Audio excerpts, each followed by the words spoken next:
Hi മക്കളെ, നമ്മുടെ കേരളത്തിൻ്റെ ഫസ്റ്റ് അലോട്ട്മെൻറ്റ് വന്നിരിക്കുകയാണ്. അപ്പോൾ ഇന്ന് നമ്മൾ വീഡിയോയിൽ നമ്മൾ നോക്കുന്നത് അതിൻ്റെ കുറച്ച് ലാസ്റ്റ് റാങ്കുകളും എങ്ങനെയാണ് നിങ്ങളുടെ സാധ്യതകൾ, ഇനിയുള്ള അലോട്ട്മെൻറ്റിൽ എന്താണ് സാധ്യതകൾ എന്നുള്ള കുറച്ച് ബേസിക് ആയിട്ടുള്ള കാര്യങ്ങൾ നിങ്ങളോട് പറയാമെന്നുള്ളതാണ്. അപ്പം നമുക്കറിയാം, നമ്മുടെ കീമിൻ്റെ വെബ്സൈറ്റിൽ നമുക്കറിയാം എങ്ങനെ നോക്കുന്നതെന്ന് ആദ്യം പറയാം. ഒരുപാട് പേർക്ക് പലപ്പോഴും അതുപോലും അറിയില്ല. ഇപ്പോഴത്തെ കാലത്ത് 2024 പോകുന്നു, കീം വെബ്സൈറ്റ് എടുക്കുന്നു.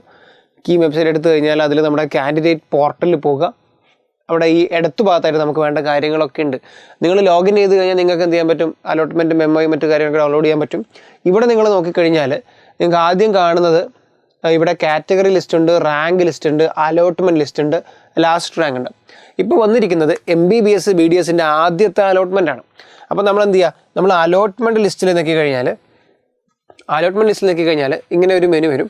അതിൽ first phase MBBS BDS allotment എന്ന് പറഞ്ഞാൽ ഇതാണ് നിങ്ങൾക്ക് കിട്ടുന്ന കേരളത്തിലെ കേരള സ്റ്റേറ്റ് മെഡിക്കൽ റാങ്ക് ലിസ്റ്റിൻ്റെ അതേപോലെയുള്ള ഫോർമാറ്റിൽ ഓരോ കുട്ടിയുടെ അപ്ലിക്കേഷൻ നമ്പറും ആ കുട്ടിയുടെ കേരള റാങ്കും ആ കുട്ടിക്ക് കിട്ടിയിട്ടുള്ള ഗവൺമെൻറ് മെഡിക്കൽ കോളേജ് അല്ലെങ്കിൽ ഏത് മെഡിക്കൽ കോളേജാണോ അതാണ് ഇവിടെ കാണുന്നത്. അപ്പോൾ ഒന്നാമത്തെ Kerala rank 1 Kozhikode medical college എടുത്തിരിക്കുന്നു, കേരള റാങ്ക് 2 തിരുവനന്തപുരം എടുത്തിരിക്കുന്നു, കേരള റാങ്ക് 3 തൃശ്ശൂർ എടുത്തിരിക്കുന്നു. ഇങ്ങനെ ഒരുപാട് എന്താ പറയുക റിസൾട്ടുകൾ നിങ്ങൾക്ക് എന്ത് ചെയ്യാൻ പറ്റും? ഇവിടെ കാണാൻ ഇപ്പോൾ പറ്റുന്നുണ്ടാകും. ശരിയല്ലേ?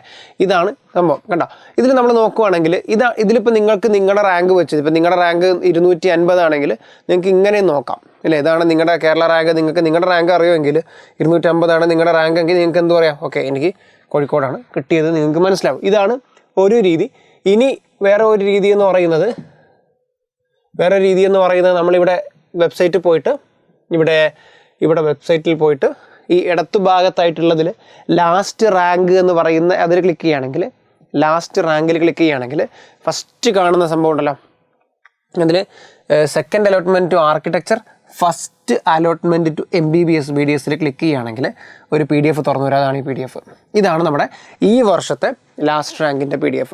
ഇതിൽ നമ്മൾ സൂം ചെയ്ത് താഴോട്ട് പോവുകയാണെങ്കിൽ നിങ്ങൾക്ക് ഇവിടെ കാണാൻ പറ്റും. ഇവിടെ BDS കഴിഞ്ഞ് MBBS ഇവിടെ കാണാം. ഇതിൽ ഗവൺമെൻറ് മെഡിക്കൽ കോളേജുകളുടെ പേരുകളുണ്ട്. ഓരോ കാറ്റഗറിയിലെയും ലാസ്റ്റ് റാങ്കുകളാണ് ഇവിടെ കാണുന്നത്. ഇത് കാറ്റഗറി റാങ്ക് അല്ല, ലാസ്റ്റ് റാങ്കാണ്. ഇപ്പം നിങ്ങളുടെ കേരള റാങ്ക് 789 ആണെങ്കിൽ, ആ ഒരു വിദ്യാർത്ഥിയാണ് നിങ്ങളെങ്കിൽ നിങ്ങൾക്ക് അഡ്മിഷൻ കിട്ടിയിരിക്കുന്ന ആലപ്പുഴ മെഡിക്കൽ കോളേജിലാണ് എന്നതാണ് ഇത് സൂചിപ്പിക്കുന്നത്. അപ്പോൾ നിങ്ങളുടെ സ്വന്തമായിട്ടുള്ള റിസൾട്ടുകൾ വരാൻ പലപ്പോഴും സമയം എടുക്കും. അപ്പോൾ ഏറ്റവും സ്പീഡിൽ നിങ്ങൾക്ക് നോക്കാൻ പറ്റിയ ലാസ്റ്റ് റാങ്ക് ആണ്. അപ്പോൾ നിങ്ങളുടെ റാങ്ക് 1000 ആണെങ്കിൽ, നിങ്ങളുടെ കാറ്റഗറി MU കാറ്റഗറി ആണെങ്കിൽ നിങ്ങൾ ആദ്യം എന്ത് ചെയ്യാം? MU കാറ്റഗറിയിൽ 1000 എവിടെയെങ്കിലും പോയിട്ടുണ്ടോ നോക്കാം. യെസ്, 1012 വരെ പോയിട്ടുണ്ട് ഇടുക്കിയിൽ. അപ്പോൾ നിങ്ങൾക്ക് ഇക്കൊല്ലം അഡ്മിഷൻ ഉണ്ട്, നിങ്ങൾക്കറിയാം. നിങ്ങളിതെല്ലാം ഓപ്ഷൻ വെച്ചിട്ടുണ്ടെങ്കിൽ പിന്നീട് നിങ്ങൾക്ക് വേണമെങ്കിൽ എന്ത് ചെയ്യാം? നിങ്ങൾക്ക് നമ്മുടെ ഈ റാങ്ക് ലിസ്റ്റിൽ നിങ്ങളുടെ നമ്പർ നോക്കിയാൽ നിങ്ങൾക്കുള്ള കോളേജ് പെട്ടെന്ന് തന്നെ കിട്ടും. കാരണം പലപ്പോഴും അലോട്ട്മെൻറ്റ് മെമ്മോ അതേപോലെയുള്ളതൊക്കെ നേരം വൈകിയാണ് വെബ്സൈറ്റിൽ അപ്ലോഡ് ആവാറ്. ഓക്കെ ആണോ? റെഡിയാണോ? ഇനി ഇവിടെ നമ്മൾ കീമിൻ്റെ ഇതിൽ പോയിട്ട് നോട്ടിഫിക്കേഷൻ നോക്കുകയാണെങ്കിൽ ഇവിടെ കാണാം ഫസ്റ്റ് ഫേസ് അലോട്ട്മെൻറ്റ് പബ്ലിഷ്ഡ് എന്ന് പറഞ്ഞ നോട്ടിഫിക്കേഷൻ കാണാം നിങ്ങൾക്ക്. ഓക്കെ, ലോഡാവട്ടെ. ഈ നോട്ടിഫിക്കേഷനിൽ നമുക്ക് വേണ്ടപ്പെട്ട കാര്യങ്ങളൊക്കെ ഉണ്ട്. ഇവിടെ പറഞ്ഞിരിക്കുന്നത് എന്താ വെച്ചാൽ 28-ാം തീയതി പ്രൊവിഷണൽ അലോട്ട്മെൻറ്റ് വന്നതിന് ശേഷം കുറച്ച് പരാതികളൊക്കെ വന്നിരുന്നു. അതൊക്കെ തിരുത്തിയതിനു ശേഷം പുതിയ ഇത് പബ്ലിഷ് ചെയ്തിട്ടുണ്ട് എന്നാണ് പറയുന്നത്. ഇവിടെ പറയുന്ന ഒരു കാര്യം, ഇവിടെ പറയുന്ന ഡേറ്റ് പറയുന്നുണ്ട്. Join the allotted college from 30-ാം തീയതി, അതായത് നമ്മൾ വീഡിയോ റെക്കോർഡ് ചെയ്യുന്ന ഇന്ന് തൊട്ട് 5-ാം തീയതി വൈകുന്നേരം 4 മണി വരെയാണ് സമയം അല്ലേ? 5-ാം തീയതി വൈകുന്നേരം 4 മണി വരെയാണ് സമയം എന്ന് പറയുന്നത്. ഇവിടെ നിങ്ങൾ അടയ്ക്കേണ്ട ഫീസും മറ്റു കാര്യങ്ങളൊക്കെ പറയുന്നുണ്ട്. അതാണ് ഇവിടെ മെയിനായിട്ട് പറയുന്നത്. ഈ സെക്കൻഡ് ഫേസ് എന്താകും? സെക്കൻഡ് ഫേസ് എപ്പോഴാണ് എന്ന് പറയുമ്പോൾ നമുക്കറിയാം, സ്വാഭാവികമായിട്ടും 5-ാമത്തെ, അതായത് ഈ 5-ാം തീയതിയോ ചിലപ്പോൾ ഒരു ഡേറ്റ് മുന്നോട്ട് നീക്കിയേക്കാം, ഉറപ്പ് പറയുന്നില്ല. എന്തായാലും 5-ാം തീയതി അല്ലേ, സെപ്റ്റംബർ 5ഓടെ കേരളത്തിൽ ആദ്യത്തെ അലോട്ട്മെൻറ്റ് പൂർത്തിയാകുമ്പോൾ, ഇപ്പോൾ 6-ാം തീയതിയിലേക്ക് വെച്ചേക്കാം, നമുക്കറിയില്ല. 5-ാം തീയതി എൻ്റെ മനസ്സിൽ കാണുക. നാട്ടിലില്ലാത്തവരാണെങ്കിൽ പെട്ടെന്ന് നാട്ടിലെത്തുക, ഈ ഡേറ്റിന് മുന്നേ അവിടെ പോകുക. കാരണം ഇപ്പോൾ മഴയാണ്, പല ബുദ്ധിമുട്ടുമുണ്ട്. അപ്പോൾ അതുകൊണ്ട് യാത്രകളൊക്കെ ബുദ്ധിമുട്ടാവാൻ സാധ്യതയുണ്ട്. ട്രെയിൻ ടിക്കറ്റൊക്കെ ഇനി കിട്ടാൻ പാടായിരിക്കും, ബസ്സൊക്കെ ഇനി ഫുള്ളായിരിക്കും. അപ്പോൾ എല്ലാവരും അവസാന ദിവസത്തേക്ക് വെക്കാതിരിക്കുക, 5-ാം തീയതിക്ക് മുന്നേ തന്നെ പോയി ചേരുക. അത് കഴിയുന്നതോടെ നമുക്ക് മിക്കവാറും സെക്കൻഡ് ഫേസിൻ്റെ നോട്ടിഫിക്കേഷൻ വരും. ആൻഡ് ഈ ഒരു പാരഗ്രാഫിൽ നിങ്ങൾ എപ്പോഴും വായിക്കേണ്ട ഒരു കാര്യം, ഏറ്റവും അവസാനം എഴുതിയിരിക്കുന്ന ഒരു കാര്യമുണ്ട്. Those candidates who do not join the college allotment within that time will lose their allotment as well as the existing higher options. മനസ്സിലായോ? ഇനി രജിസ്ട്രേഷൻ ഫീസും എന്താകും? പോകും. അതായത് ഈ അലോട്ട്മെൻറ്റിൽ നിങ്ങൾക്കൊരു കോളേജ് കിട്ടിയിട്ടുണ്ടെങ്കിൽ നിങ്ങൾ അതിൽ ജോയിൻ ചെയ്തിട്ടില്ല എന്നാണെങ്കിൽ നിങ്ങൾ അടച്ച പൈസയും പോകും, നിങ്ങൾ അലോട്ട്മെൻറ്റിൽ നിന്ന് പുറത്താവുകയും ചെയ്യും. സോ ആ റിസ്ക് നല്ലോണം ഉണ്ട്. അപ്പോൾ അതുകൊണ്ട് ഒരിക്കലും നിങ്ങൾക്ക് കിട്ടിയ കോളേജിൽ ഈ ഓൾ ഇന്ത്യയിൽ നമുക്കറിയാം ഫ്രീ എക്സിറ്റ് ഉണ്ട്. ഓൾ ഇന്ത്യയിലെ ജോയിൻ ഡേറ്റ് ഇപ്പോൾ അവസാനിച്ചു. അപ്പോൾ ഓൾ ഇന്ത്യയിൽ ഫ്രീ എക്സിറ്റ് ഉണ്ട്, കേരളത്തിലില്ല. അത് ഓർമ്മയിൽ വേണം. ഓൾ ഇന്ത്യയിൽ നിങ്ങൾ ഒരു കോളേജ് കിട്ടി, നിങ്ങൾക്കത് വേണ്ട, താല്പര്യമില്ല എന്നാണ്, നിങ്ങൾ പോകണ്ട, കുഴപ്പമില്ല, ഓൾ ഇന്ത്യയിലെ സെക്കൻഡിൽ നിങ്ങളെ പരിഗണിക്കും. പക്ഷേ കേരളത്തിൽ ഇപ്പോൾ നിങ്ങൾക്ക് ഒരു സീറ്റ് കിട്ടിയിട്ടുണ്ടെങ്കിൽ നിങ്ങളവിടെ ജോയിൻ ചെയ്യണം. ഇനി നിങ്ങളുടെ മുന്നിൽ ആകെയുള്ളത് എന്താണ്? ഓൾ ഇന്ത്യയിലെ സെക്കൻഡ് വരും. അതൊരു നല്ല കോളേജ് ആണെങ്കിൽ നിങ്ങൾ അത് എടുക്കുകയാണെങ്കിൽ കേരളത്തിൽ നിങ്ങൾ പുറത്താണ്. മനസ്സിലായി? അപ്പോൾ അതിൻ്റെ കാര്യം ഞാൻ വീഡിയോയുടെ ലാസ്റ്റ് പറയാം എങ്ങനെയാണെന്നുള്ളത്. അപ്പോൾ നമ്മൾ ഇന്നത്തെ വീഡിയോയിൽ നമ്മൾ മെയിനായിട്ട് നോക്കുന്നത് എന്താണ്? ലാസ്റ്റ് റാങ്കുകളാണ്. നമുക്കിവിടെ കാണാൻ പറ്റും. നോക്കൂ, സ്റ്റേറ്റ് മെറിറ്റിൽ ക്ലോസ് ചെയ്തിരിക്കുന്നത് 744 EZ കാറ്റഗറി 1568 മക്കളെ. ഇത് ഓരോ കാറ്റഗറിയിലെയും അവസാനത്തെ റാങ്കാണ് കേട്ടോ. കഴിഞ്ഞ വർഷത്തെ ട്രെൻഡിലേക്ക് ഞാൻ കമ്പയർ ചെയ്യുന്നുണ്ട്, അതിലേക്ക് വരാം. ഇവിടെ നമ്മൾ നോക്കുകയാണെങ്കിൽ MU category 1012, ഇഴവ category 1568, LA 3014, BH 2082, DV 6917, VK 2100, BX 2682, KN 9950, KU 14423. SC കാറ്റഗറിയിൽ വരുന്നത് 13,000 റേഞ്ചിലാണ്, 13,713 പാലക്കാട് മെഡിക്കൽ കോളേജിൽ. ST കാറ്റഗറി വരുന്നത് 21,000 ആണെന്ന് തോന്നുന്നു, എൻ്റെ ഓർമ്മ ശരിയാണ്. യെസ്, 21,600 വരുന്നത് ഇടുക്കി മെഡിക്കൽ കോളേജിൽ. EW കാറ്റഗറിയിൽ വരുമ്പം 2,600 കാണുന്നുണ്ട്. യെസ്, അതാണ് ഏറ്റവും ചെറിയ നമ്പർ. അപ്പോൾ നമ്മൾ നോക്കുവാണെങ്കിൽ ലാസ്റ്റ് റാങ്കുകൾ ഏറ്റവും കൂടുതൽ പോയിട്ട് ഇടുക്കിയിലാണ്. നമുക്ക് ആ ട്രെൻഡ് ഇവിടെ വളരെ വിസിബിളാണ്. ആ ട്രെൻഡ് വളരെ വിസിബിൾ ട്രെൻഡാണ്. ഇവിടെ പല കാറ്റഗറിയിൽ ഇടുക്കിയിലാണ് പോയിരിക്കുന്നത്. ചില കാറ്റഗറിയിൽ മാത്രം അത് പത്തനംതിട്ടയിലേക്കും ചിലതിൽ മാത്രം പാലക്കാടിലേക്കും വന്നിട്ടുണ്ട് എന്നുള്ളതാണ്. നമുക്കറിയാം Palakkad medical college SC reservation ഉള്ള കോളേജാണ്, അതുകൊണ്ട് അവിടെ കൂടുതലായിട്ട് അത് പോയിട്ടുണ്ട്. ബാക്കി നോക്കുമ്പോൾ ഇടുക്കി ആൻഡ് പത്തനംതിട്ടയാണ് ഏറ്റവും ലാസ്റ്റ് റാങ്കുകൾ വന്നിട്ടുള്ളത്. ഇത് എല്ലാ കൊല്ലം ഈ ട്രെൻഡ് തന്നെ നമ്മൾ കാണുന്നതാണ്. പക്ഷേ ഇത്തവണ കുറച്ചുകൂടി കൂടുതൽ എവിഡൻ്റ് ആണ് എന്ന് മാത്രം. നല്ല രൂപത്തിൽ സംഭവിച്ചിട്ടുണ്ട്. ഏറ്റവും ടോപ്പ് റാങ്കേഴ്സ്, ഏറ്റവും ടോപ്പുള്ള കുട്ടികൾ എന്താണ് ഇക്കൊല്ലം തിരഞ്ഞെടുത്തത് നമ്മൾ നോക്കുവാണെങ്കിൽ state merit Kozhikode medical college നോക്കുമ്പോൾ 215 ക്ലോസ് ചെയ്തിരിക്കുന്നത്. Thiruvananthapuram medical college 320. അപ്പോൾ സ്റ്റേറ്റ് മെറിറ്റിൽ എവിടെയാണ്? കോഴിക്കോടാണ് പ്രിഫറൻസ് കൂടുതൽ വന്നിരിക്കുന്നത്. EZ കാറ്റഗറി നമ്മൾ നോക്കുവാണെങ്കിൽ കോഴിക്കോടും തിരുവനന്തപുരം ആയിരിക്കും എപ്പോഴും നമുക്കതിൽ നോക്കാൻ പറ്റുന്നത്. അതിലും കോഴിക്കോട് മുന്നിട്ട് നിൽക്കുന്നു. MU കാറ്റഗറി ആണെങ്കിൽ അതിലും കോഴിക്കോട് മുന്നിട്ട് നിൽക്കുന്നു. LA കാറ്റഗറി അതിലും കോഴിക്കോടാണ്. BH കാറ്റഗറി കോഴിക്കോടാണ്. DV കാറ്റഗറി കോഴിക്കോടാണ്. VK കാറ്റഗറി കോഴിക്കോടാണ്. BX ഇവിടെ തിരുവനന്തപുരമാണ്. KN കാറ്റഗറി നോക്കുവാണെങ്കിൽ കോഴിക്കോടാണ്. KUവിൽ തിരുവനന്തപുരമാണ്. SC കാറ്റഗറി കോഴിക്കോടാണ്. ST കാറ്റഗറി കോഴിക്കോടാണ്. EW കാറ്റഗറി കോഴിക്കോടാണ്. അതായത് വലിയ രൂപത്തിലുള്ള ഒരു പ്രിഫറൻസ് കോഴിക്കോട് മെഡിക്കൽ കോളേജിന് ലാസ്റ്റ് റാങ്കിൽ വന്നത് കാണാം. ഇത് ഏറ്റവും ഷോർട്ട് റാങ്കാണ്, നമ്മൾ ഏറ്റവും ചെറിയ റാങ്കാണ്. അതായത് സ്റ്റേറ്റ് മെറിറ്റിലെ ഏറ്റവും ചെറിയ റാങ്ക് എന്താണ്? 215 EZ കാറ്റഗറിയിൽ ഏറ്റവും ചെറിയ റാങ്ക് എന്താ? 490 ആ റേഞ്ച്. അപ്പോൾ കോഴിക്കോടിനേക്ക് വലിയ രൂപത്തിൽ പ്രിഫറൻസ് വന്നത് നമുക്ക് കാണാൻ പറ്റും. CMC എന്ന് പറയുന്ന കോഴിക്കോട് മെഡിക്കൽ കോളേജ് എന്ന് പറയുന്ന അതിൻ്റെ ഒരു വികാരമായിരിക്കാം വലിയ രൂപത്തിൽ അവിടെ ഒരു താല്പര്യം ഉണ്ട്. ചെറിയ ഡിഫറൻസേ ഉള്ളൂ കേട്ടോ. ഞാൻ ഒരിക്കലും ഇത് രണ്ടിനെയും കമ്പയർ ചെയ്യുമല്ലോ. കേരളത്തിൽ റാങ്ക് 1 ആയി നിൽക്കുന്ന കോളേജുകൾ തന്നെയാണ് കോഴിക്കോടും തിരുവനന്തപുരവും.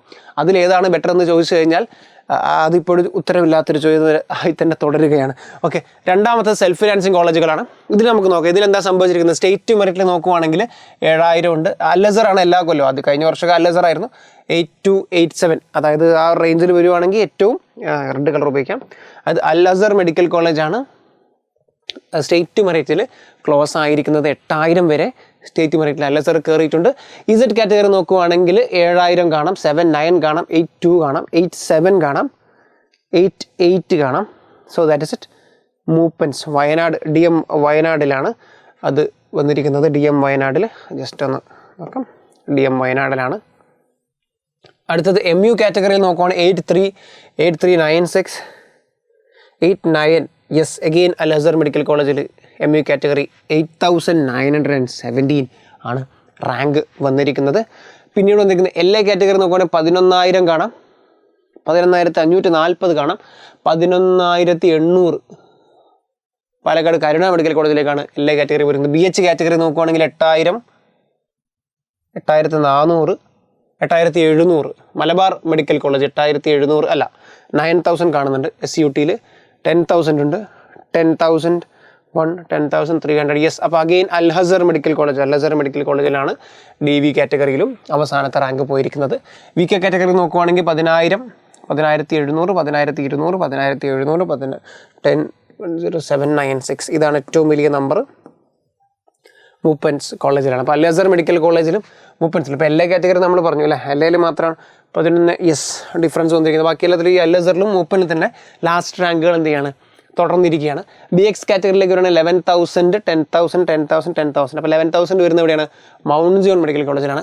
KN കാറ്റഗറി വരുവാണെങ്കിൽ 14,100, 14,200 റേഞ്ചിൽ വരുന്നുണ്ട്. ദെൻ KU കാറ്റഗറി 22,000 കാണാം, 23,000 വരുന്നുണ്ട് അൽഹസർ മെഡിക്കൽ കോളേജ് അല്ല മൂപ്പൻസ് തന്നെ. SC കാറ്റഗറി 15,000 ഉണ്ട്, 15,000 ആണ് അതിൽ ഏറ്റവും വലിയ നമ്പർ എന്ന് തോന്നുന്നു. 15,600 കാണുന്നുണ്ട്, 680 കാണുന്നുണ്ട്. യെസ്. അപ്പോൾ ഇതാണ് 744 കാണുന്നുണ്ട്. അപ്പോൾ അൽഹസർ മെഡിക്കൽ കോളേജിൽ 14 ആണ്. ഇത് ശ്രീനാരായണ ഇൻസ്റ്റിറ്റ്യൂട്ട് മെഡിക്കൽ സയൻസ് എറണാകുളത്താണ്. കാരണം 15,000 അടുത്ത് അതിന് മുകളിലേക്ക് എന്ത് ചെയ്തിട്ടുണ്ട്, 16,000 അടുപ്പിച്ച് എന്ത് ചെയ്തിട്ടുണ്ട് കാറ്റഗറി പോയിട്ടുണ്ട്. കാറ്റഗറി കേരള സ്റ്റേറ്റ് റാങ്കാണ്. ST കാറ്റഗറിയിൽ 22,000, 24,719 കാണുന്നുണ്ട്. അതാണ് വലിയ നമ്പർ എന്നാണ് എൻ്റെ ഓർമ്മ. യെസ്. 24,831 ഉണ്ട്. Okay, just giving U an idea ഏകദേശം എത്ര പോയി എന്നുള്ളതാണ്. EW കാറ്റഗറിയിൽ നോക്കുവാണെങ്കിൽ 12,000, 14,000, 13,000, 14,518. ചിലപ്പോൾ ഇതിൽ ചേഞ്ചസ് ഉണ്ടാവും. ഇതാണ് ഇതിൻ്റെ ബേസ് നമ്പർ. അപ്പോൾ ഒരു 8,000 റേഞ്ച് വരെ സ്റ്റേറ്റ് മെറിറ്റിൽ വന്നിട്ടുണ്ട്. 8,000 റേഞ്ച് വരെ ഈഴവ കാറ്റഗറിയിൽ വന്നിട്ടുണ്ട്. MU കാറ്റഗറിയിൽ 8,000, 9,000 അടുപ്പിച്ച് വന്നിരിക്കുന്നു. LA കാറ്റഗറി 11,000 ടച്ച് ചെയ്തു. BH കാറ്റഗറി എന്തെങ്കിലും BH കാറ്റഗറി മാർക്ക് ചെയ്തിട്ടില്ല അല്ലേ.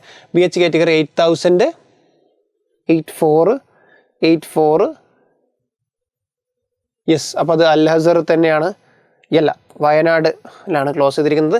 അഗെയിൻ 8,000 റേഞ്ചിൽ DVയിൽ 10,000 പോയിരിക്കുന്നു, VKയിൽ 10,000 പോയിരിക്കുന്നു, BX 11,000, KN 14,000, KU 23,000, SC 15,000, ST 14,000, ST 24,000, EW category 14,000.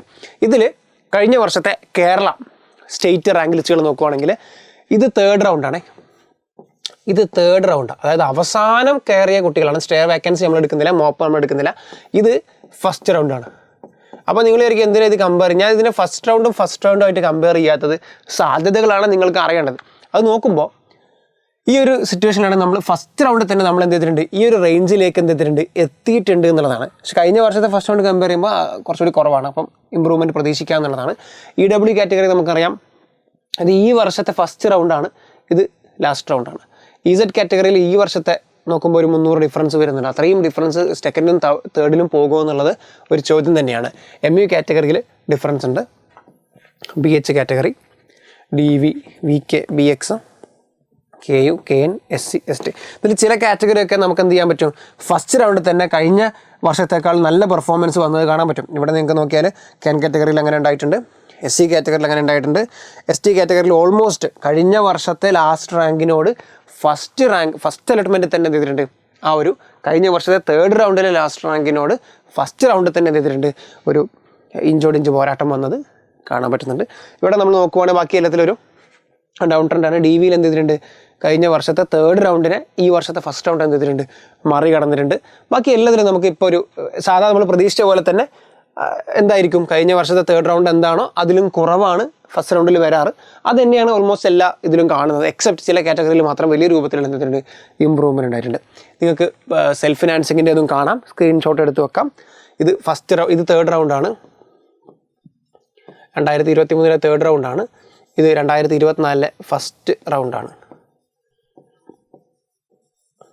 Okay ആണോ, റെഡിയല്ലേ? സെൽഫ് ഫിനാൻസിങ് കോളേജുകളുടെ ലിസ്റ്റാണ്. അപ്പം കഴിഞ്ഞ വർഷത്തെ നമ്മൾ നോക്കുകയാണെങ്കിൽ സെൽഫ് ഫിനാൻസിങ്ങിൽ എന്തായാലും ഒരു ഇമ്പ്രൂവ്മെൻറ്റ് ഉണ്ടാവാം. സ്റ്റേറ്റിലേക്ക് വരുവാണെങ്കിൽ എന്തൊക്കെയാണ് അതിൻ്റെ ഫാക്ടേഴ്സ് നമുക്ക് നോക്കാം. അപ്പോൾ ഓൾ ഇന്ത്യയിൽ നമ്മൾ കണ്ടൊരു കാര്യം, ഓൾ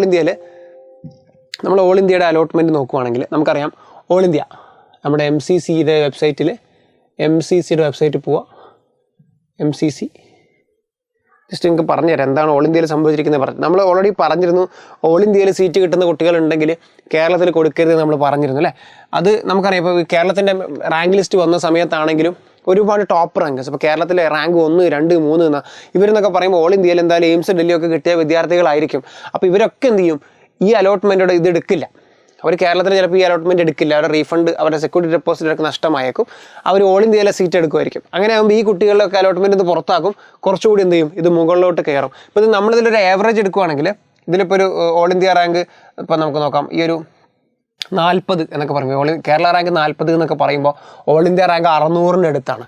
ഓൾ ഇന്ത്യ റാങ്ക് 600-ന് അടുത്താണ്. ഓൾ ഇന്ത്യ റാങ്ക് 600 എന്ന് പറയുമ്പോൾ മിക്കവാറും എയിംസ് പട്ന ഒക്കെ കിട്ടിയ, എയിംസ് പട്ന ആ ഒരു സമയത്തൊക്കെ നല്ല കോളേജുകൾ കിട്ടിയ വിദ്യാർത്ഥികളാണ്. അപ്പോൾ ഇവരൊക്കെ മിക്കവാറും അത് ചൂസ് ചെയ്യാൻ സാധ്യതയുണ്ട്. അപ്പോൾ അങ്ങനെ ചൂസ് ചെയ്യുമ്പോൾ കോഴിക്കോട് മെഡിക്കൽ കോളേജ് വേണം, എയിംസ് പട്ന വേണമെന്ന് നോക്കുമ്പോൾ അത് അവരുടെ തീരുമാനമാണ്.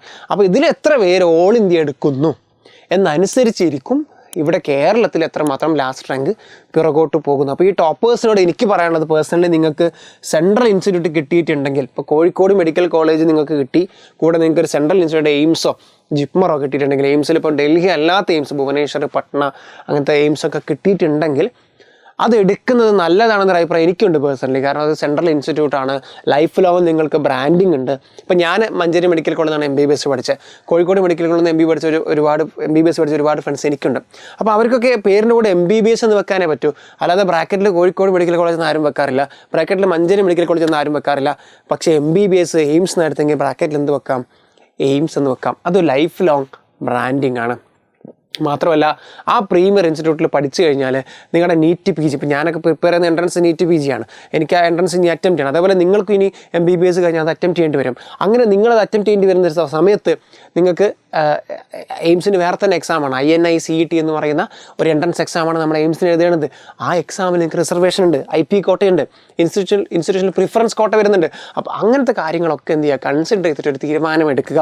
ഇപ്പോൾ നാട്ടിലെ കോളേജാണ്, കോഴിക്കോട് നാട്ടിലാണ്, നല്ല അടിപൊളി കളർ കോളേജാണ്, ഒന്നും പറയാനില്ല. പക്ഷേ അതാണോ നിങ്ങൾ പ്രിഫറൻസ് കൊടുക്കേണ്ടത്, ഒരു സെൻട്രൽ ഇൻസ്റ്റിറ്റ്യൂട്ട് ആണോ, നിങ്ങൾ തീരുമാനിക്കാം. അതായത് എയിംസ് കിട്ടാത്തൊരു കുട്ടി എന്നാൽ കേരളത്തിൽ കോഴിക്കോട് മെഡിക്കൽ കോളേജിന് കിട്ടുന്നൊരു കുട്ടി, അവനെ സംബന്ധിച്ചിടത്തോളം Kozhikode is A best choice. പക്ഷേ കോഴിക്കോട് മെഡിക്കൽ കോളേജും എയിംസും കിട്ടുമെങ്കിൽ അതിലേത് വേണമെന്ന ചോദ്യം വരുമ്പോൾ കോഴിക്കോടാണ് ബെറ്റർ എന്നൊരു അഭിപ്രായം ആസ് ഓഫ് നൗ എനിക്കില്ല. കാരണം അത് ഒരുപാട് കാരണങ്ങൾ കൊണ്ടാണ്. കാരണം നീറ്റ് PGയുടെ കോമ്പറ്റീഷൻ ലെവൽ വല്ലാതെ ഉയർന്നിരിക്കുകയാണ്. അപ്പോൾ കോമ്പറ്റീഷൻ വളരെ കൂടുതലാണ്. അപ്പോൾ ആ ഒരു ലെവലിലുള്ള പ്രിപ്പറേഷനും പഠനവും നിങ്ങളുടെ ഇൻറ്റേൺഷിപ്പിൻ്റെ സമയത്ത്, ഇപ്പോൾ ഹൗസ് സർജനായ സമയത്ത് കോഴിക്കോട് മെഡിക്കൽ കോളേജിൽ നല്ല പണിയുണ്ട്, മഞ്ചേരിയിലും പണിയുണ്ട്, കേരളത്തിലെ എല്ലാ മെഡിക്കൽ കോളേജിലും നിങ്ങൾക്ക് നല്ല പണിയുണ്ടാകും. കാരണം നമ്മൾ അങ്ങനെയാണ് പഠിക്കുന്നത്. പക്ഷേ ഒരു സെൻട്രൽ ഇൻസ്റ്റിറ്റ്യൂട്ടിലാണെങ്കിൽ, എയിംസ് പോലെയുള്ള ഇൻസ്റ്റിറ്റ്യൂട്ടിലാണെങ്കിൽ നല്ല രൂപത്തിൽ എന്തുണ്ട്, നിങ്ങൾക്ക് ഫ്രീഡം, കുറച്ചുകൂടി ഫ്രീ ടൈം കിട്ടും എന്ന് കേൾക്കാറുണ്ട്. ഫ്രണ്ട്സൊക്കെ നേരിട്ട് പറഞ്ഞ കാര്യമാണ്. അതായത് പല സാറുമാരും പറയും, ഓക്കെ ഉച്ചയ്ക്ക് ശേഷം നിങ്ങൾ പൊക്കോളൂ, പഠിച്ചോളൂ എന്ന് പറയും. കാരണം അവിടെ PGകൾ ഒരുപാടുണ്ട്. അപ്പോൾ അവരുടെ ആ ഒരു ഫീൽഡിൽ വർക്കുകൾ നോക്കുമ്പോൾ ഒരു ഹൗസ് സർജൻ എന്ന നിലയിൽ നിങ്ങൾ MBBS കഴിയുമ്പോൾ നിങ്ങളുടെ അവസാന വർഷത്തെ ട്രെയിനിങ്ങിൽ നിങ്ങൾക്ക് കുറച്ചുകൂടി ഫ്രീ ടൈം കിട്ടുകയും ആ ഒരു ചാൻസ് കൊണ്ട് നിങ്ങൾക്ക് പഠനം കുറച്ചുകൂടി വൃത്തിക്കാക്കാനും നീറ്റ് PG ഫസ്റ്റ് അറ്റംപ്റ്റിൽ ക്ലിയർ ചെയ്യാനും ഒരു സാധ്യത അവിടെയുണ്ട്. അതുകൊണ്ട് നിങ്ങൾ എന്ത് ചെയ്യണം, ദയവ് ചെയ്ത് നിങ്ങൾക്കത് ഓക്കെ ആണെങ്കിൽ സെൻട്രൽ ഇൻസ്റ്റിറ്റ്യൂട്ട് എടുക്കണം എന്നൊരു അഭിപ്രായം എനിക്കുണ്ട്. മറ്റൊരു കാര്യം, ഇപ്പോൾ കേരളത്തിൽ കുഹാസ് KUHS ആണ് എക്സാം നടത്തുന്നത്, തമിഴ്നാട്ടിൽ വേറെ യൂണിവേഴ്സിറ്റിയാണ്. പക്ഷേ നമ്മൾ ഈ ജിപ്മർ അതുപോലെ സെൻട്രൽ ഇൻസ്റ്റിറ്റ്യൂട്ട് എയിംസ് ഒക്കെ പോകുന്ന സമയത്ത് അവിടുത്തെ എക്സാമിൻ്റെയൊക്കെ ഡേറ്റ് പക്കയാണ്. അവർ ഡേറ്റ് നടത്തുന്നു, എക്സാം നടത്തുന്നു, ടപ്പട്ട അതിപ്പോൾ സെപ്റ്റംബർ 2-ന്, അതിപ്പോൾ ഇന്ന് 30-ആണ്, 2 ദിവസം കഴിയുമ്പോൾ സെപ്റ്റംബർ 2-ന് ജിപ്മറിന് എയിംസിലൊക്കെ ക്ലാസ് തുടങ്ങും. അവർ വളരെ നേരത്തെ തുടങ്ങും. ഇപ്പോൾ കേരളത്തിലേക്ക് വരുമ്പോൾ അത് ഒക്ടോബർ ആകാം, ഒരു 1 മന്ത് ഡിഫറൻസ് വരും. പിന്നെ പല ഹോളിഡേയ്സും പല പ്രശ്നങ്ങളും ഹർത്താലുകളും സമരങ്ങളും പല പ്രശ്നങ്ങളുമായിട്ട് അത് ലാഗായി പോകും. അപ്പോൾ അതുകൊണ്ട് ആ ഒരു പ്രശ്നം എവിടെ ഇല്ല, സെൻട്രൽ ഇൻസ്റ്റിറ്റ്യൂട്ടിൽ അവരെന്നെ ക്വസ്റ്റ്യൻ ഇടുന്നു, അവരെന്നെ പേപ്പർ നോക്കുന്നു, എല്ലാം പെട്ടെന്ന് പരിപാടി കഴിയും. ചിലപ്പോൾ പലപ്പോഴും നിങ്ങളുടെ കൂടെ പഠിച്ച ഒരുപാട് പേര് സെൻട്രൽ ഇൻസ്റ്റിറ്റ്യൂട്ടിൽ MBBS പൂർത്തിയാക്കിയാലും ഫൈനൽ ഇയർ പൂർത്തിയാക്കി അവർ ഹൗസ് സർജൻസി ആരംഭിച്ചാലും കേരളത്തിൽ പലരും എന്ത് ചെയ്തിട്ടുണ്ടാവില്ല, ഹൗസ് സർജൻസി ആരംഭിച്ചിട്ടുണ്ടാവില്ല. ഇപ്പോൾ എൻ്റെ ഫ്രണ്ട് സെൻട്രൽ ഇൻസ്റ്റിറ്റ്യൂട്ടിൽ എൻ്റെ ഫ്രണ്ടിന് ഓൾമോസ്റ്റ് 4 to 5 months എഗോ അവൻ MBBS കഴിഞ്ഞു. അതായത് നീറ്റ് എക്സാമിന് തലേ ദിവസം വരെ എനിക്ക് ഹോസ്പിറ്റൽ ഡ്യൂട്ടി ഉണ്ടായിരുന്നു. എൻ്റെ നീറ്റ് PG എക്സാമിൻ്റെ തലേദിവസം വരെ എനിക്ക് ഡ്യൂട്ടി ഉണ്ട്. പക്ഷെ എൻ്റെ സുഹൃത്തിന് എന്താണ് 5 മാസമായിട്ട് ഫ്രീ ആണ്, അവന് പഠിക്കാം. അപ്പം ആ ഒരു ഗ്യാപ്പൊക്കെ നിങ്ങൾ എല്ലാം കൂടി ആലോചിച്ച് വേണം ഒരു തീരുമാനം എടുക്കാൻ. ഒരു ഡോക്ടർ എന്ന നിലയിൽ, നിങ്ങൾ സഞ്ചരിക്കുന്ന പാതയിലൂടെ പോയ ആളെന്ന നിലയിലാണ് ഞാൻ ഈ കാര്യങ്ങൾ നിങ്ങളോട് പറയുന്നത്. കാരണം ഇത് മറ്റ് വീഡിയോകളൊന്നും നിങ്ങൾക്കിത് കിട്ടില്ല. കാരണം അനാലിസിസ് നടത്തുന്ന ഒരുപാട് വീഡിയോകൾ ഉണ്ടാകാം, പക്ഷെ നിങ്ങൾക്ക് എന്ത് കിട്ടുന്നുണ്ടാവില്ല, ഈ ഒരു ഉള്ളിൽ നിന്നുള്ള കുറച്ച് ഇമ്പോർട്ടൻ്റ് ആയ കാര്യങ്ങൾ നിങ്ങൾക്ക് മിസ്സായി പോയേക്കാം. അതുകൊണ്ടാണ് ഇന്ന് ഒരു വീഡിയോ ചെയ്യാമെന്ന് വിചാരിച്ചത്. ഓക്കെ, ഒരുപാട് വീഡിയോ ഒന്നും ചെയ്ത് നിങ്ങളെ പേടിപ്പിക്കാനൊന്നും താല്പര്യമില്ല. ഇതാണ് ഇപ്പോഴത്തെ സിറ്റുവേഷൻ. ഇതിൽ സ്റ്റേറ്റ് റാങ്കിൽ കഴിഞ്ഞ വർഷം എത്തുമോ എന്ന് ചോദിക്കുമ്പോൾ എനിക്ക് പേഴ്സണലി തോന്നുന്നു എത്താൻ സാധ്യതയുണ്ടെന്നാണ് ഞാൻ വിശ്വസിക്കുന്നത്. അതിനെന്ത് വേണം? നമ്മുടെ ഈ പ്രിയപ്പെട്ട സുഹൃത്തുക്കൾ എന്ത് ചെയ്യണം? നല്ലൊരു തീരുമാനം ഇവരെടുക്കണം. ഇവർ നല്ല തീരുമാനം എടുത്താൽ താഴത്തെ ഒരുപാട് കുട്ടികൾക്ക് എന്തുണ്ടാകും? സീറ്റ് ഉണ്ടാകും. ഇനിയിപ്പോൾ ഇവർ ഈ സീറ്റ് തന്നെ തുടരുകയാണെങ്കിൽ അതിലൊരു തെറ്റില്ല. കാരണം അവർ നല്ല റാങ്ക് വാങ്ങിയതാണ്. അവർക്ക് ഏത് കോളേജിലും അവർക്ക് ഇഷ്ടമുള്ള കോളേജ് പഠിക്കാൻ അർഹത അവർക്കുണ്ട്.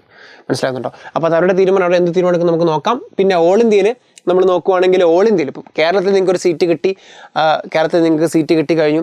ഇനി ഓൾ ഇന്ത്യയിൽ സെക്കൻഡ് റൗണ്ടിൽ നിങ്ങൾക്ക് ഒരു സീറ്റ് കിട്ടുവാണെങ്കിൽ നിങ്ങൾ അത് എടുക്കുവാണെങ്കിൽ കേരളത്തിൽ നിങ്ങളെ പരിഗണിക്കത്തില്ല. ആ കാര്യം മനസ്സിൽ വേണം. അതേപോലെ തന്നെ കേരളത്തിൽ ഇപ്പോൾ നിങ്ങൾക്കൊരു സീറ്റ് കിട്ടി, നിങ്ങളതിൽ ജോയിൻ ചെയ്തില്ല, നിങ്ങൾ കേരളത്തിനെ പുറത്താണ്, പിന്നെ നിങ്ങൾക്ക് ഓൾ ഇന്ത്യ മാത്രമേ നോക്കാൻ പറ്റുള്ളൂ. കേരളത്തിലെ സ്റ്റേ റൗണ്ട് മാത്രമേ നോക്കാൻ പറ്റുള്ളൂ. അപ്പോൾ ആ കാര്യങ്ങളൊക്കെ വളരെ ശ്രദ്ധാപൂർവ്വം ചെയ്യുക. ഇപ്പോൾ നിങ്ങൾക്ക് ഓൾ ഇന്ത്യയിൽ അലോട്ട്മെൻറ്റ് കിട്ടി, നിങ്ങൾ ചേർന്ന് കഴിഞ്ഞിട്ടുണ്ടെങ്കിൽ, നിങ്ങൾക്കത് വേണ്ട കോളേജാണ്, നിങ്ങൾക്ക് ഉറപ്പാണെങ്കിൽ പിന്നെ നിങ്ങൾ അപ്ഗ്രേഡേഷൻ കൊടുക്കേണ്ട. ഓൾ ഇന്ത്യയിൽ കേരളത്തിൽ ഇനി അപ്ലൈ ചെയ്യേണ്ട, മൈൻഡ് ആക്കണ്ട. ഓൾ ഇന്ത്യയിൽ കിട്ടിയ കോളേജ് അത്ര ഇഷ്ടപ്പെട്ടിട്ടില്ല, ഫ്രീ എക്സിറ്റ് ചിലപ്പോൾ നിങ്ങൾ ചെയ്തിട്ടുണ്ടാകാം, അല്ലെങ്കിൽ നിങ്ങൾ ജോയിൻ ചെയ്തിട്ടുണ്ടാകാം. അപ്ഗ്രേഡ് കൊടുക്കുക, സെക്കൻഡ് റൗണ്ടിൽ പങ്കെടുക്കുക. സെക്കൻഡ് റൗണ്ടിൽ പങ്കെടുക്കുന്നതിനിടയിൽ ആര് വന്നിട്ടുണ്ടാകും? ഇയാൾ വന്നിട്ടുണ്ടാകും. ഈ വന്ന കേരളത്തിൽ നിങ്ങൾക്ക് സീറ്റ് കിട്ടിയെങ്കിൽ നിങ്ങളൊരു തീരുമാനം എടുക്കണം. കേരള വേണം, ഓൾ ഇന്ത്യ വേണം. കാരണം ഇതിൽ നിങ്ങൾ ചേർന്ന് കഴിഞ്ഞാൽ, നിങ്ങളിവിടെ ചേർന്ന് കഴിഞ്ഞാൽ നിങ്ങൾക്ക് ഓൾ ഇന്ത്യയിലെ സെക്കൻഡ് റൗണ്ടും കൂടി മാത്രമേ നിങ്ങൾക്ക് നിങ്ങളുടെ മുന്നിലുണ്ടാകുള്ളൂ. മനസ്സിലാവുന്നുണ്ടോ? ചിലപ്പോൾ നല്ല റാങ്കുള്ള കുട്ടികൾക്ക് ഇത്തവണ കേരളത്തിലെ സ്റ്റേറ്റ് സീറ്റ് കിട്ടിയിട്ടുണ്ടാകില്ല. അത് സ്റ്റേറ്റ് സീറ്റ് കിട്ടിയിട്ടില്ല. ഓൾ ഇന്ത്യയിൽ സീറ്റ് കിട്ടി. അടുത്ത കേരള അലോട്ട്മെൻറ്റിൽ സീറ്റ് കിട്ടുമെന്ന് ഉറപ്പുള്ള വിദ്യാർത്ഥികളാണ് നിങ്ങൾ. പക്ഷേ അതിനു മുന്നേ നിങ്ങൾ ഓൾ ഇന്ത്യയിൽ നിങ്ങൾക്ക് സീറ്റ് കിട്ടും. മനസ്സിലാവുന്നുണ്ടോ? ആ കാര്യം വളരെ ഇമ്പോർട്ടൻറ്റ്. ജസ്റ്റ് ഒന്ന് പറയാൻ ഞാൻ നിങ്ങൾക്കത് മനസ്സിലാക്കി തരാൻ വേണ്ടി. അതായത് മിഡിൽ റാങ്ക് ഡിലമ എന്ന് പറയുന്നൊരു സാധനമുണ്ട്. അതിനെക്കുറിച്ച് കുറച്ച് ബേസിക് ആയിട്ടാണ്. അതായത് കേരളത്തിൻ്റെ first round, all India first round. നിങ്ങളൊരു വിദ്യാർത്ഥിയാണ്, നിങ്ങൾക്ക് ഓൾ ഇന്ത്യയുടെ ഫസ്റ്റ് റൗണ്ടിൽ സീറ്റ് കിട്ടി കേട്ടോ. നിങ്ങൾ അവിടെ ജോയിൻ ചെയ്തിട്ടുണ്ടാകാം, അല്ലെങ്കിൽ ഫ്രീ എക്സിറ്റ് അടിച്ചിട്ടുണ്ടാകാം, കുഴപ്പമില്ല. നിങ്ങൾക്ക് കേരളത്തിൻ്റെ ഫസ്റ്റിൽ സീറ്റ് ഇല്ല. ഓക്കെ, ഓൾ ഇന്ത്യയുടെ സെക്കൻഡിൽ നിങ്ങൾക്ക് അഗെയിൻ ഒരു സീറ്റ് കിട്ടി എന്ന് വിചാരിക്കുക. ഇതാണ് മിഡിൽ റാങ്ക് ഡിലമ എന്ന് പറയുന്നത്. അതായത് ഇവിടെ കേരളത്തിൻ്റെ സെക്കൻഡ് റൗണ്ടിൽ നിങ്ങൾക്ക് സീറ്റ് കിട്ടും. കഴിഞ്ഞ വർഷത്തെ റാങ്ക് വെച്ച് നോക്കുമ്പോൾ കിട്ടാൻ സാധ്യതയുണ്ട്. പക്ഷേ കേരളയുടെ സെക്കൻഡ് റൗണ്ട് വന്നിട്ടില്ല. ഓൾ ഇന്ത്യ കഴിഞ്ഞാലേ ഇത് വരുള്ളൂ. അപ്പോൾ ഓൾ ഇന്ത്യയിൽ ഒരു സീറ്റ് കിട്ടിയിട്ട് നിങ്ങൾക്ക് ഓൾ ഇന്ത്യയിൽ സീറ്റ് കിട്ടുകയും ചെയ്തു. കേരളത്തിൽ ഇപ്പോഴത്തെ സിറ്റുവേഷനിൽ വെച്ച് നിങ്ങൾക്ക് സീറ്റ് ഇല്ലതാനും. അങ്ങനെ ഒരു സിറ്റുവേഷനിൽ വരാനിരിക്കുന്ന ഒരു അലോട്ട്മെൻറ്റ് പ്രതീക്ഷിച്ച് വന്ന ഒരു സീറ്റ് നഷ്ടപ്പെടുത്തണോ വേണ്ടയോ എന്നുള്ള ഏറ്റവും കോംപ്ലിക്കേറ്റഡ് ആയിട്ടുള്ള ക്വസ്റ്റ്യൻ നിങ്ങൾ ഫേസ് ചെയ്യേണ്ടി വരും. അതാണ് മിഡിൽ റാങ്ക് ഡിലമ എന്ന് പറയുന്നത്. അതിലെന്ത് ചെയ്യണം എന്ന് എന്നോട് ചോദിക്കുകയാണെങ്കിൽ ഞാൻ പറയും, നിങ്ങളുടെ പ്രയോറിറ്റി എന്താണെന്ന് നോക്കുക. നിങ്ങൾക്ക് ഓൾ ഇന്ത്യയിൽ കിട്ടിയ കോളേജ് നല്ലൊരു കോളേജാണ് എങ്കിൽ നിങ്ങൾക്ക് കേരളത്തിൽ സാധ്യതയുള്ള കോളേജുകളുമായിട്ട് അത് കമ്പയർ ചെയ്യാം. അങ്ങനെയാണെങ്കിൽ പിന്നെ ഓൾ ഇന്ത്യ എടുക്കുന്നതായിരിക്കും ഏറ്റവും ബെറ്റർ ഓപ്ഷൻ. അതാണ് ഏറ്റവും ബെറ്റർ. അങ്ങനെയാണ് പലരും ചെയ്യാറ്. അങ്ങനെയാകുമ്പോൾ നിങ്ങളുടെ താഴെയുള്ള ഒരുപാട് വിദ്യാർത്ഥികൾ കേരളത്തിൽ സീറ്റ് കിട്ടും. നിങ്ങൾക്ക് നല്ല ഇൻസ്റ്റിറ്റ്യൂട്ടിന് വേണ്ടി നിങ്ങൾക്ക് റാങ്ക് കിട്ടിയതല്ലേ, അത് കളയാതിരിക്കാം. രണ്ടാമത്തെ പോസിബിലിറ്റി, ഫുൾ നോളേജോടെ റിസ്ക് എടുക്കുക. ഓൾ ഇന്ത്യയിൽ കിട്ടിയ സീറ്റ് എന്ത് ചെയ്യുക? ജോയിൻ ചെയ്യാതിരിക്കുക. സെക്യൂരിറ്റി ഡെപ്പോസിറ്റ് ആയ ആ ഒരു 10,000 രൂപ അല്ലെങ്കിൽ 5,500 രൂപ പോകുമായിരിക്കും. എന്നിട്ട് കേരളത്തിലെ സെക്കൻഡ് റൗണ്ട് സീറ്റ് കിട്ടുവാണെങ്കിൽ ജോയിൻ ചെയ്യുക. സീറ്റ് കിട്ടിയിട്ടില്ലെങ്കിൽ കേരളത്തിലെ തേർഡ് റൗണ്ട് വരെ നോക്കുക എന്നുള്ള ആ ഒരു റിസ്ക്കാണ്. മനസ്സിലായോ? അപ്പോൾ നിങ്ങൾക്ക് ഓൾ ഇന്ത്യയിൽ വേണമെങ്കിൽ നിങ്ങൾക്ക് എന്ത് ചെയ്യാം, കേരളത്തിലെ സെക്കൻഡ് റൗണ്ടിൽ സീറ്റ് കിട്ടിയിട്ടില്ലെങ്കിൽ നിങ്ങൾക്ക് ഓൾ ഇന്ത്യയുടെ തേർഡ് റൗണ്ടിൽ പങ്കെടുക്കാം. അതായത് ഓൾ ഇന്ത്യയുടെ തേർഡ് റൗണ്ട് ഉണ്ടല്ലോ, ഓൾ ഇന്ത്യയുടെ തേർഡിൽ പങ്കെടുക്കാം. നിങ്ങൾ ഒന്നുകൂടി ഫീസും ഒക്കെ അടച്ച് രജിസ്റ്റർ ചെയ്യേണ്ടി വരുമെന്ന് മാത്രം, അത് സീറ്റ് കിട്ടിയിട്ടില്ലെങ്കിൽ. അപ്പോൾ ആ ഒരു റിസ്ക് അവിടെയുണ്ട്. ഓൾ ഇന്ത്യയിൽ സെക്കൻഡിൽ കിട്ടിയ സീറ്റ് ഓൾ ഇന്ത്യയിലെ തേർഡിൽ നിങ്ങൾക്ക് വേണ്ടി കാത്തിരിക്കണമെന്നില്ല. ആ റിസ്ക്കും നിങ്ങൾ എന്ത് ചെയ്യുക, ആലോചിക്കുക, എന്നിട്ടൊരു തീരുമാനം എടുക്കാം. ഓക്കെ ആണോ? അപ്പോൾ ഇതാണ് മിഡിൽ റാങ്ക് ഡിലമ. അത് നിങ്ങൾ നോക്കിയിട്ടൊരു തീരുമാനം ആ വിഷയത്തിലെടുക്കുക. I hope this video was helpful. വേറെ എന്തെങ്കിലും സംശയങ്ങളുണ്ടെങ്കിൽ കമൻറ്റിൽ അറിയിക്കാം. അപ്പോൾ ഇതൊക്കെയാണ് ഇക്കൊല്ലത്തൊരു സിറ്റുവേഷൻ. നമുക്ക് ബാക്കി അലോട്ട്മെൻറ്റുകളും മറ്റു കാര്യങ്ങളുമായിട്ട് എന്ത് ചെയ്യാം, അടുത്ത വീഡിയോയിൽ ആ കാര്യങ്ങൾ ചർച്ച ചെയ്യാം.